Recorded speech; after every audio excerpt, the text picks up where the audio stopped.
So I keep getting hits right by this wall, right here.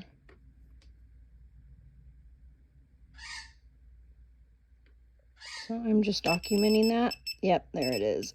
There it is. Yep, right about there. So I'm gonna... Oh, this shit I have to do, yo. This shit I have to do.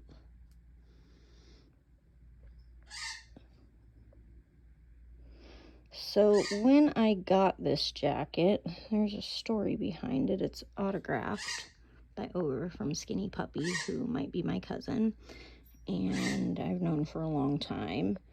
And this was not the original jacket that was supposed to be signed. We were at a Combi Christ concert like prior. There we go. What's that? Okay, yep, a little bit of a signal right there. Okay.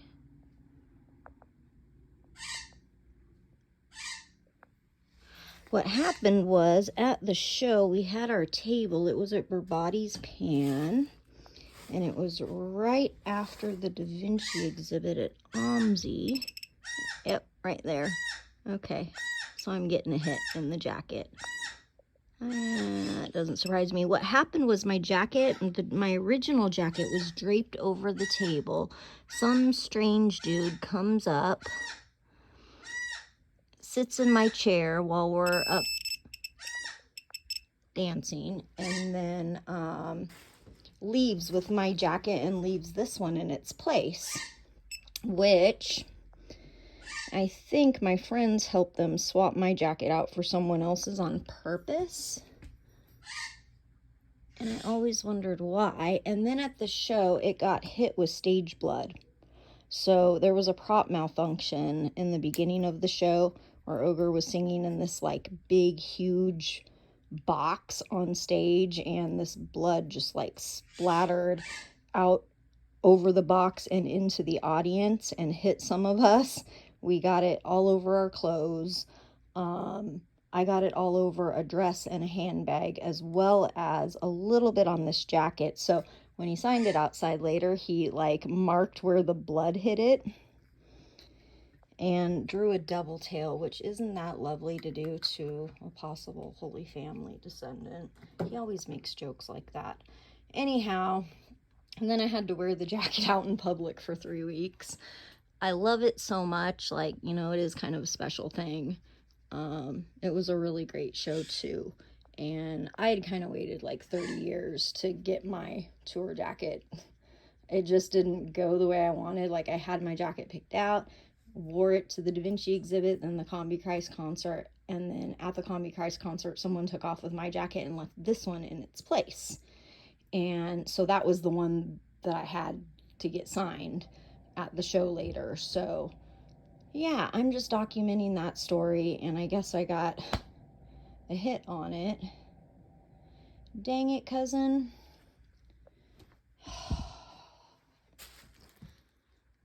And the other thing is, these boys never tell me anything. Like, I've known these boys my whole life, and I always fill in the dark no matter how many shows I've helped on. I've performed at shows, I've, you know, helped with, all the doing the shows in Portland. There used to be a whole group of us friends who were, you know, all club kids, and as we grew up, you know, we'd help every time they came to town with a tour. We called it the Skinny Puppy Crew. And so okay, so I'm just documenting that just because I've got some questions now. All right, well, that's my awesome Skinny Puppy jacket. Anyhow, I did have pictures at one point on my Facebook from that actual show that showed Ogre, like, he came out of the box and he was just drenched in the blood. He was wearing like this white outfit. It was actually a really gorgeous outfit and just like covered in blood from head to toe, which is how he often like used to do his shows back then. So that was like part of Their shows tend to be a bit more graphic, not really suitable for kids. So when I was a kid, I never got to see them perform. I only just got to hear little things, not even like full albums. I wasn't allowed to go to their shows um, until I think I was over 18. Um, so yeah. Um, at any rate, yeah, we used to do like the way these shows would go was um, they would give advance copies to the people they felt needed them. They never felt I needed one, even though I wanted one because I never knew what they might say about me on an album, and it was never with my consent. Like, they never came and asked me, well, we're going to put the song on the album. Are you okay with these lyrics? Anything you find offensive? Like, there's been times I've literally tried to like come up with schemes to corner them just to ask them this stuff and tell them, please don't do that anymore. But sometimes they make it hard because, yeah, the whole crew in Portland would have a listening party for the album launch night at a venue, and they'd get to hear the album for the first time that was coming out. That they were touring with, and then in the following weeks, the whole crew would have rehearsals, get together for like dinners and lunches, and yeah, they're helping to plan the show and everything. And since I was one of the dancing girls at the shows, I ended up going to the dance rehearsals, the album launch, and I think on album launch night I had a little bit of a fit over people kept coming up and asking me about lyrics, like, is this about you, is this about you? And I have this policy where I don't answer those questions out in public, especially from people I don't know, but it makes me very uncomfortable, um, because I don't always get asked for consent for this, and I don't know what's going to come out in the album. So then to get bombarded on album launch night with all these questions, and this is the first time I'm hearing this album, like, I literally would have to sit down with the lyrics and go over it a few times before I even had things straight in my head. So I think that night there were people pestering me about various questions. And I'm trying to remember which show it was, if it was Great or Wrong or the Right or Mythmaker, which tour it was. It's been so many over so many years, I kind of get them mixed up, like which show was at which venue, which year. And during that time, they were touring a lot, and he was touring with his side band Ogre too. So sometimes he'd like tour with one band in the spring and be back in the winter for another tour, and we'd help out with all the shows. So yeah, that night I think I threw a fit and tried to leave, which is what I do a lot. Like, sometimes when I get pestered with questions, I just shut down. Like, emotionally, I just shut down and I turn around and walk out. And that night, my friends stopped me at the door and said, "Get back up there and finish listening to the album. Don't disappoint the band." And I think I went back up and did the best I could. We might have gotten a little drunk, uh, and ended up having fun in the booth with like this pink feather boa.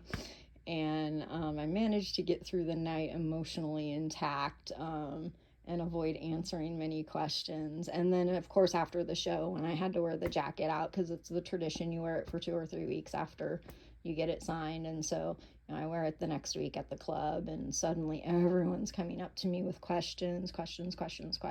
And yeah, so I try not to answer those sorts of things. And I don't always know myself.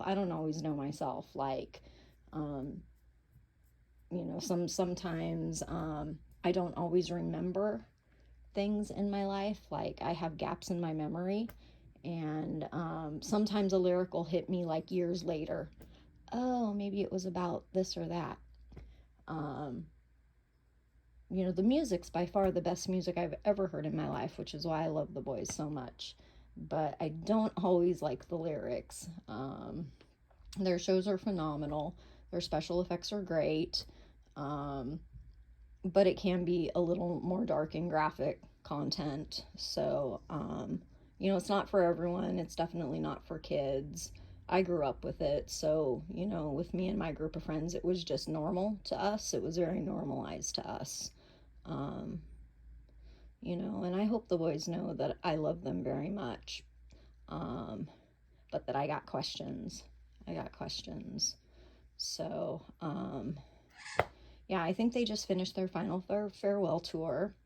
Wasn't extremely happy with that situation either. Hope they're retiring now. Hope it's all over now. They look like great shows. They didn't do the fake blood spurting out thing at this show. It was more like an alien theme and other weird stuff. Okay, so yeah, that's the story behind this jacket. So I did just sweep it, got a couple hits on it.